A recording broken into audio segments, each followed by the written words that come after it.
E o outro ponto são os corredores de ônibus. Qual a avaliação que o senhor faz? Estão sendo feitos de modo adequado? O senhor acredita que existe problema de planejamento? E se houve um resultado positivo essas medidas? Olha, corredor de ônibus é excelente. Quanto mais a gente incentivar o transporte coletivo e der um transporte coletivo de qualidade, melhor será para a mobilidade da cidade como um todo. Você não precisa proibir que as pessoas usem o carro, mas elas certamente deixarão o carro na garagem se elas tiverem a possibilidade de transporte coletivo de qualidade. Diga-se de passagem, o primeiro corredor que foi feito aqui em São Paulo foi feito pelo meu pai quando era prefeito. Isso em 1984. Que foi o corredor da Santo Amaro. Então, a visão de você dar maior fluidez do transporte coletivo não é nova e ela é necessária. Agora, ainda no âmbito municipal, eu queria falar um pouquinho de eleição. O pré-candidato a prefeito pelo PSDB, o João Dória, ele apareceu com 6%, ele está empatado com a Marta Suplicy, com o Fernando Haddad, com a Luísa Erundina, em segundo lugar, e também está empatado com o André Matarazzo. Eu gostaria de saber como que foi recebida essa pesquisa pelo PSDB. Eu acho que muito bem. É assim, quer dizer, segundo lugar, ou seja, você tem um candidato em primeiro lugar, que é o Russomano, destacado, mas o Russomano vem com uma série de problemas de ordem legal. Quer dizer, ele tem uma discussão se ele pode concorrer ou não, porque é uma condenação dele já definitiva. Isso pode ser encarado como ele não ter a ficha limpa e, portanto, ele não poderia ser candidato. Ou seja, o russomano, mesmo que ele venha a ser candidato, ele vai sofrer, eu acredito, uma série de indagações durante a campanha em que vai fazer com que ele fique mais se explicando do que dizendo o que ele vai ter que fazer para frente. Isso faz com que o meu sentimento é de que o russomano começa a campanha no teto e não no piso. E daí para frente, na minha avaliação, ele tende a perder um pouco de apoio. Por outro lado, no caso do PSDB, o João Dória, ele se apresenta como tecnicamente empatado com um monte de gente, mas, no entanto, quando você vai pegar um outro dado que a pesquisa também dá, que é a rejeição dele está entre as menores rejeições. O que me dá a impressão também, a leitura, de que ele não é suficientemente conhecido para ser rejeitado ou para ser aprovado. Na sua concepção, o Russomano disputa a eleição?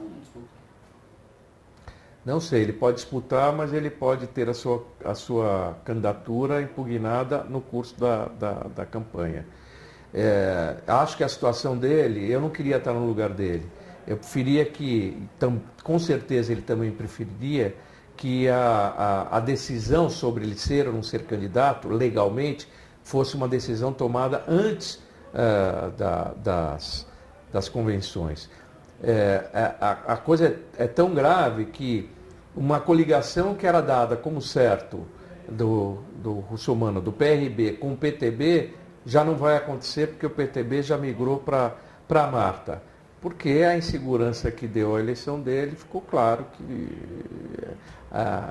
enfim, eu acho que ele vai encontrar muitas dificuldades. Certo. Em relação às prévias do PSDB, foi um período turbulento. Em 22 de março, o senhor foi à TV Gazeta e deu uma entrevista a Maria Lídia.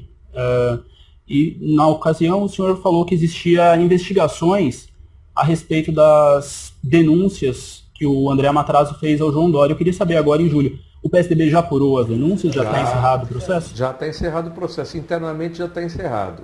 Foi feito uma representação interna em razão dessas denúncias. Nós designamos um relator que ouviu as partes, coletou todos os dados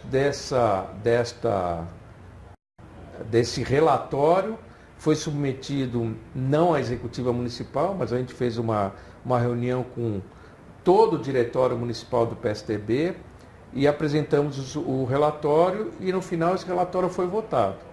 E por unanimidade do diretório municipal foi aprovado o relatório que julgou improcedente todas as denúncias. Então, no âmbito interno está resolvido. Há ainda no âmbito externo, junto à Procuradoria Eleitoral do TRE, também um procedimento de apuração desses fatos que não foi concluído. Mas eu tenho convicção de que lá também será julgado improcedente, até porque isso trata-se de uma prévia partidária, ou seja, é uma eleição interna, não é uma eleição que tem como base a eleição para prefeito ou para vereador. É uma eleição interna e, portanto, as regras são ajustadas internamente. Ainda na entrevista, a Maria Lídia fez questionamentos a respeito de gravações, a respeito de compras de voto. Sim, esse foi uma das razões que levaram a essa representação. Sim, teve uma gravação em áudio, que isso saiu no jornal até, entre duas pessoas, mas as circunstâncias, e no relatório isso ficou claro, isso foi feito no carnaval, num domingo de carnaval, de madrugada. E as duas pessoas que estavam falando, quem faz toda a acusação a respeito de que João Dória teria feito, acontecido, etc., fez num telefonema para outra pessoa que estava trabalhando intensamente para o André Matarazzo. E esta pessoa, tudo indica, é que divulgou a conversa com o propósito, evidentemente, de criar embaraço para a candidatura. Então as gravações não indicavam nada demais. Na verdade, a pessoa que, enfim, teria feito a acusação, ele depois veio dizer, olha, eu estava no carnaval de madrugada, eu não estava em condições normais, etc. Fiz uma bravata, falei, enfim, disse o que teria dito. Então, na medida em que ele não sustentou, fica uma coisa difícil de você comprovar se realmente aquilo é real ou não.